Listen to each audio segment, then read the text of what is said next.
नमस्कार दोस्तों, एग्जाम नीति के एक और मॉक टेस्ट में मैं आप सभी लोग का एक बार फिर से स्वागत करता हूं। जैसे कि आपको पता है कि हम लोग यहां पर जीके की जो रेगुलर क्विज़ है वो अपलोड कर रहे हैं आपके लिए। तो ये आपके आने वाले एग्ज़ाम्स के लिए काफ़ी ज़्यादा इंपॉर्टेंट होंगे। आप अपना जो जीएस का टेस्ट है वो यहाँ से ले सकते हैं। आज की इस वीडियो में हम टोटल 20 क्वेश्चन करने वाले हैं। आप मुझे बताइएगा कि इन 20 में से आपने कितने का आंसर सही दिया है। इससे पहले की जो वीडियो हैं उनके लिंक कुछ आपको आई बटन पे मिल जाएंगे और चैनल पे जाके भी आप देख सकते हैं। तो वहाँ पर सभी वीडियो आपको मिल जाएंगे। शुरुआत करेंगे। मुझे ज़रूर बताइएगा कि 20 में से आपने कितने का आंसर सही दिया है। मैं कोशिश करूँगा कि सभी जो क्वेश्चन मैं यहाँ पर करा रहा हूँ उनके बारे में आपको अच्छी जानकारी देता रहूँगा। तो चलिए शुरुआत करते हैं पहले क्वेश्चन के साथ। हमारा पहला क्वेश्चन है कि भारत के स्थलाकृतिक मानचित्र निम्न में से कौन सा संगठन बनाता है। भारत में जो भी मैप बनते हैं वो कौन सा संगठन बनाता है भारत में, ये हमें यहाँ से बताना है। मैं 4 ऑप्शन नहीं पढ़ रहा हूँ, इसलिए आप लोग अगर आंसर बताने में टाइम लेते हैं तो वीडियो रोक के अपना आंसर चुन सकते हैं। इसका सही आंसर ऑप्शन बी वाला है दोस्तों, भारतीय सर्वेक्षण विभाग। भारतीय सर्वेक्षण विभाग भारत में स्थलाकृतिक मानचित्र बनाता है। तो ये हमें यहाँ से ध्यान रखना होगा। कई बार पूछा जाता है कि जो ये भारतीय सर्वेक्षण विभाग है इसकी स्थापना कब हुई थी। तो इसकी स्थापना हुई थी 1767 में और इसका जो मुख्यालय है वो देहरादून में है। ये भी हमें यहाँ से ध्यान होना चाहिए क्योंकि एग्जाम में ये पूछा जाता है। अगला क्वेश्चन हम लोग करेंगे, पूर्वीय तटीय मैदान का एक अन्य नाम क्या है। ये एसएससी में क्वेश्चन पूछा गया है, जहाँ पर हमसे पूछा गया था कि पूर्वीय तटीय मैदान का एक अन्य नाम क्या है। तो इसका जो सही आंसर है वो है ऑप्शन सी वाला, यानी कि कोरोमंडल तटीय मैदान बोलते हैं। जो पूर्वीय तटीय मैदान है उनका दूसरा नाम है कोरोमंडल तटीय मैदान। अगला क्वेश्चन है, क्वेश्चन नंबर 3 वाला है हमारा, जिसमें हमको बताना है कि जो भारत का मानक समय है वो किस रेखांश पर अपनाया गया है। भारत का जो मानक समय है वो कौन सी रेखांश पर है, ठीक है, किस रेखांश पर अपनाया गया है। तो इसका जो सही आंसर है वो है ऑप्शन बी वाला, यानी कि 82.50 जो डिग्री ईस्ट है वो जो है भारत का मानक समय है। तो ये आपको यहाँ से ध्यान रखना होगा। एग्जाम में पूछा जाता है 82.5 डिग्री, आप ज़रूर याद रखिएगा क्योंकि एग्जाम में बहुत बार पूछा गया है ये, ठीक है। और जो ये रेखा है, जो मतलब जो ये रेखांश है, ये कहाँ से गुजरती है, तो ये इलाहाबाद के निकट मिर्ज़ापुर है, वहाँ से गुजरती है ये रेखा। ओके, चलिए इसके बाद अगला क्वेश्चन है हमारा कि भारत का जो मानक समय है वो ग्रीनविच माध्य से कितना आगे है या कितना पीछे है। भारत का जो मानक समय है वो ग्रीनविच जो रेखा है, अंतर्राष्ट्रीय रेखा, उससे कितना पीछे है या कितना आगे है। तो इसका जो सही आंसर है वो है 5.5 घंटे, क्या आगे या पीछे, आगे, 5.5 घंटे आगे है हमारा समय ग्रीनविच जो माध्य समय है उससे, ठीक है। ये आपको याद रखना होगा। मैंने आपको बताया ना अभी कि 82.5 डिग्री ईस्ट पे जो है भारत का मानक समय लिया गया है। तो जो ग्रीनविच जो माध्य समय है वो हमारे समय, मतलब ग्रीनविच माध्य समय से हमारा जो समय है वो 5.5 घंटे आगे रहता है, ठीक है। चलिए, ग्रीनविच वाले जो रेखा पे जितने देश होंगे, अगर मान लीजिए वहाँ पर 12 बज रहा है तो हमारे यहाँ पर 5:30 बज रहा होगा, ठीक है, यानी कि 5.5 घंटे हम लोग आगे हैं उनसे। क्वेश्चन नंबर 5 है हमारा कि निम्नलिखित में से किसको सूर्य की ऊर्ध्वाधर किरणें कभी नहीं मिलेंगी। कौन सी जगह को सूर्य की सीधी किरणें कभी नहीं मिलेंगी, यह हमें यहाँ से बताना है, ठीक है। ऊर्ध्वाधर जो किरणें हैं वो सूर्य की वो कभी नहीं मिल पाएंगी, कौन सी जगह को। तो इसका जो सही आंसर है वो है ऑप्शन डी वाला, यानी कि श्रीनगर को। जितने भी कर्क रेखा से मकर रेखा के बीच शहर पड़ते हैं तो उन पे सूर्य की किरणें सीधी पड़ती हैं, ठीक है। लेकिन चूंकि श्रीनगर जो है वो कर्क रेखा से काफ़ी दूर है, उत्तर में, आपको पता है कि कश्मीर में है, तो इस वजह से जो है जम्मू कश्मीर वाले इलाके में जो होता है ऊपर का, श्रीनगर की अगर हम बात करें तो वहाँ पर जो सूर्य की किरणें हैं वो कभी भी सीधी नहीं पड़ेंगी, ठीक है। तो ये आपको याद रखना होगा। और अगर हम ऐसे राज्यों की बात करें या ऐसे शहरों की बात करें जहाँ पर सूर्य की किरणें सीधी पड़ती है तो उनमें कौन कौन से शामिल है, जैसे कि मुंबई मान लो, ठीक है, मुंबई शामिल है। इसके अलावा चेन्नई की अगर हम बात करें तो यहाँ पर सूर्य की सीधी किरणें पड़ती हैं, ठीक है। क्यों, क्योंकि ये कर्क और मकर रेखा के बीच में है। क्वेश्चन नंबर 6 है हमारा कि भारत के दक्षिण छोर का नाम क्या है। भारत का जो सबसे दक्षिणतम छोर है उसको क्या बोला जाता है, ये हमें यहाँ से बताना है। तो भारत के सबसे दक्षिणतम छोर को बोला जाता है निकोबार द्वीप में स्थित इंदिरा पॉइंट जो है बोला जाता है। और यहाँ से एक क्वेश्चन और बन के आता है कि जो इंदिरा पॉइंट का दूसरा नाम है वो क्या है। तो पिग्मिलियन पॉइंट है, मैं यहाँ पर लिख दे रहा हूँ पिग्मिलियन पॉइंट, ठीक है। ये एक बार मैं सही से लिख दे रहा हूँ ताकि अगर आप लिखना चाहें तो लिख सकते हैं, ठीक है। पिग्मिलियन पॉइंट जो है नाम है किसका, इंदिरा पॉइंट का दूसरा नाम, ठीक है। ये दक्षिणी छोर पर स्थित भारत का सबसे दक्षिणी कोना है ये।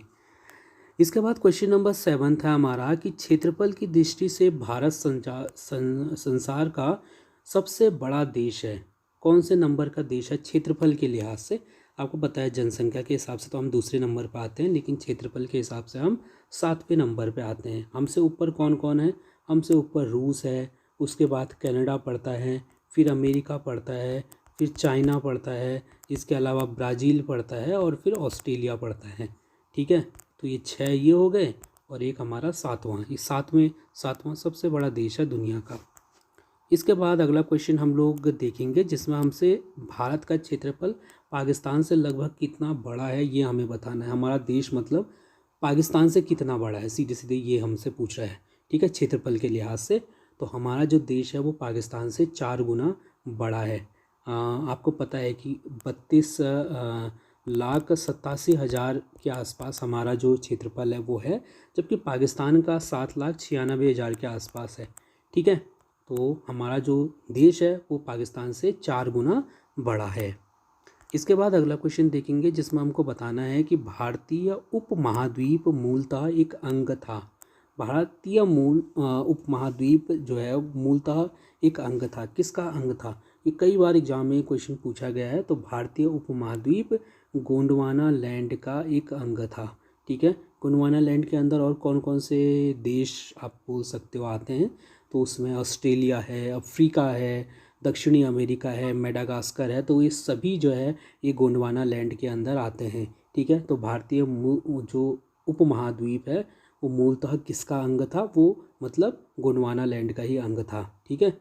चलिए इसके बाद हम लोग अगला क्वेश्चन करेंगे। क्वेश्चन नंबर 10वां है कि इनमें से कौन से देश से पाक स्ट्रीट यानी कि पाक जलडमरू मध्य से जुड़े हुए हैं। पाक जलडमरू मध्य जो है वो किन 2 देशों के बीच में है। तो पाक से हमें लगेगा पाकिस्तान, लेकिन ऐसा नहीं है। पाक जलडमरू ये मैं वैसे आपको करा चुका हूँ पहले भी।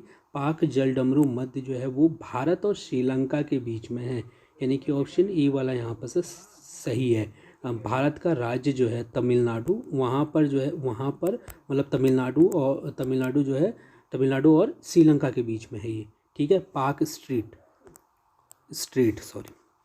क्वेश्चन नंबर 11वां है कि इनमें से कौन सा पोताश्रय प्राकृतिक पोताश्रय नहीं है, ठीक है। इसमें से कौन सा पोत जो है वो प्राकृतिक नहीं है, ये हमें यहाँ से बताना है। तो उसका सही आंसर ऑप्शन ए वाला है, यानी कि जो चेन्नई का जो पोर्ट है वो कृत्रिम पोर्ट है, ठीक है। जबकि ये सभी जो है ये प्राकृतिक है, ठीक है, नेचुरल पोर्ट है। तो आप यहाँ से ध्यान रख सकते हैं। पोर्ट वगैरह क्या होते हैं, जहाँ पर जहाज आके खड़े होते हैं, ठीक है। तो मुंबई, कोचीन और पारादीप में तो प्राकृतिक है, लेकिन चेन्नई वाले को बनाया गया है। इसके बाद क्वेश्चन नंबर 12वां है हमारा कि दक्षिणी ध्रुव प्रदेश में स्थित भारत के स्थायी अनुसंधान केंद्र का नाम क्या है।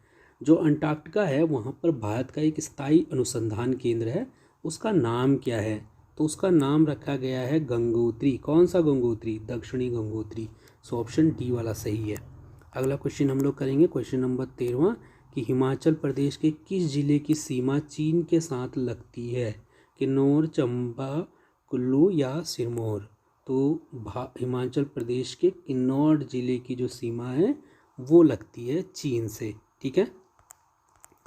इसके बाद क्वेश्चन नंबर 14वां है हमारा कि किस भारतीय राज्य की तटरेखा सबसे लंबी है।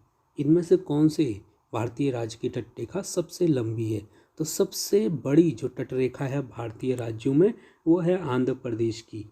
मैं बता रहा हूँ ऑप्शनों में से। वैसे अगर देखा जाए तो किसकी सबसे बड़ी तटरेखा है, गुजरात की, ठीक है। लेकिन गुजरात तो ऑप्शन में है ही नहीं, तो क्या करेंगे, दूसरा नंबर पे कौन है, आंध्र प्रदेश। तो हम आंध्र प्रदेश सही कर देंगे, ठीक है। तो सबसे बड़ी तटरेखा किसकी है, गुजरात की है, उसके बाद फिर आंध्र प्रदेश की है।